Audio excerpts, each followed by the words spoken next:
Olá, povo de Deus, terça-feira da 17ª semana do Tempo Comum, 27 de julho de 2021.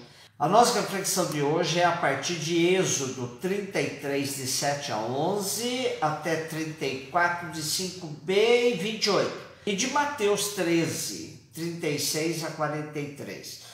Naqueles dias, Moisés levantou a tenda e armou-a longe, fora do acampamento, e deu-lhe o nome de tenda da reunião. Assim, todo aquele que quisesse consultar o Senhor saía para a tenda da reunião que estava fora do acampamento. Quando Moisés se dirigia para lá, o povo se levantava e ficava de pé à entrada da própria tenda, seguindo Moisés com os olhos até ele entrar. Logo que Moisés entrava na tenda, a coluna de nuvem baixava e ficava parada à entrada, enquanto o Senhor falava com Moisés.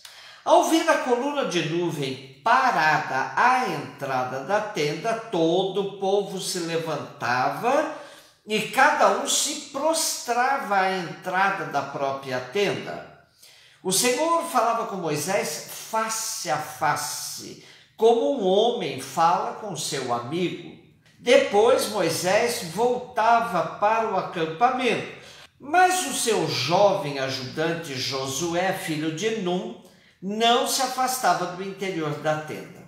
Moisés invocou o nome do Senhor. Enquanto o Senhor passava diante dele, Moisés gritou: Senhor, Senhor, Deus misericordioso e clemente, paciente, rico em bondade e fiel, que conserva a misericórdia por 1000 gerações e perdoa culpas, rebeldias e pecados, mas não deixa nada impune, pois castiga a culpa dos pais nos filhos e netos, até a 3ª e 4ª geração.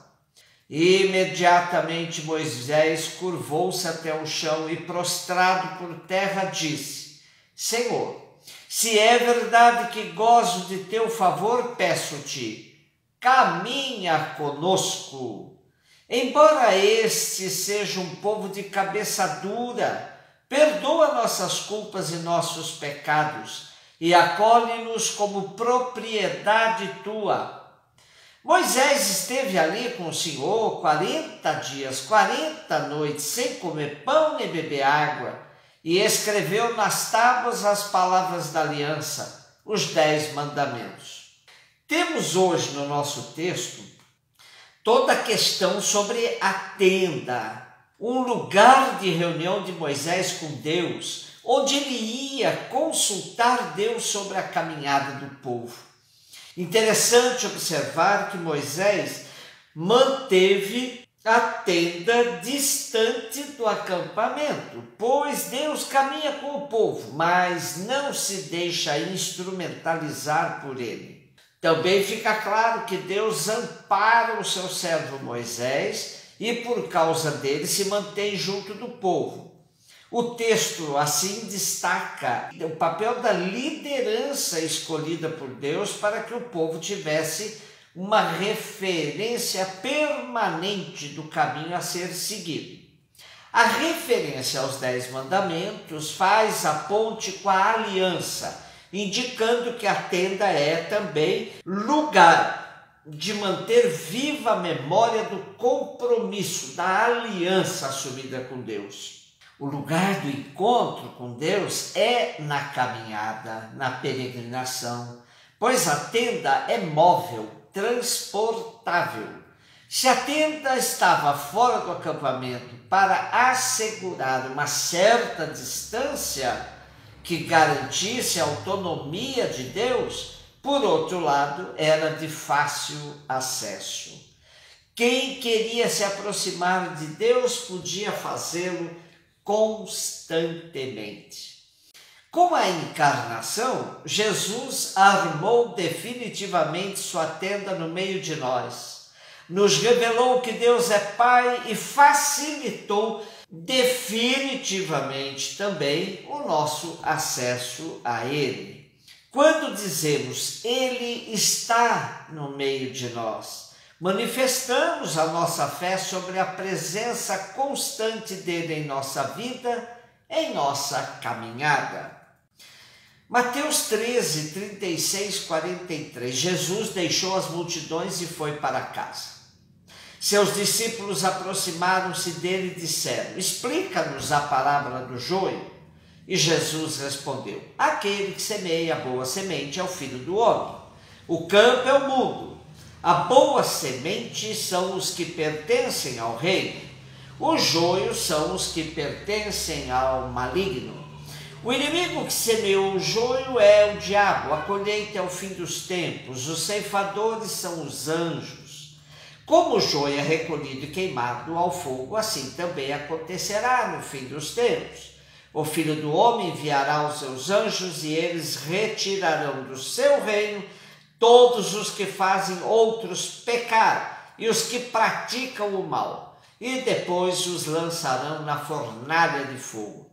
Ali haverá choro e ranger de dentes. Então os justos brilharão como o sol no reino de seu Pai. Quem tem ouvidos, ouça. Continuamos no capítulo 13 de Mateus, onde nos deparamos com as parábolas do reino dos céus e suas alegorias. Segundo vários exegetas, as parábolas são próprias de Jesus e as alegorias são fruto da caminhada da comunidade. Essa explicação da parábola do trigo e do joio nos deixa claro que a dinâmica do reino se dá na história, onde o bem e o mal convivem. A história é sempre um espaço tenso, onde o bem e o mal disputam lugares. Mas somos desafiados a pensar além desta contradição, pois nem sempre é fácil a distinção de um e de outro. O ditado popular traduziu essa verdade afirmando: há males que vêm para o bem. Na verdade, há um universo que ultrapassa o simplismo da classificação imediata entre o bem e o mal. Na explicação da parábola, temos a contraposição do reino dos céus com o maligno e com destinos bem diferenciados. Enquanto o mal será queimado, o bem brilhará como o sol do reino. Mas não nos esqueçamos da alerta de Jesus. Quando os empregados do bom semeador lhe perguntaram se ele queria que fossem arrancar o joio que havia brotado no meio do trigo, a resposta foi: não. Pode acontecer que, arrancando o joio, arranqueis também o trigo. Deixai crescer um e outro até a colheita. E no tempo da colheita direi aos que cortam o trigo: arrancai primeiro o joio e o amarrai em feixes para ser queimado. Recolhei, porém, o trigo no meu celeiro. Pode parecer que Jesus recomendasse uma certa passividade diante do mal, mas não é nada disso. Jesus sabe o quanto será difícil para os seus discípulos o discernimento no dia a dia das comunidades. Nem tudo que tem aparência de bem é bem, nem tudo que aparenta ser o mal é o mal. Também a história não é isenta de ambiguidades. Nela, joio e trigo crescerão juntos. Bem e mal caminharão nas mesmas veredas. Tanto na parábola quanto na sua explicação aparece a dimensão escatológica, a questão do julgamento final. A promessa é que um dia veremos tudo com transparência.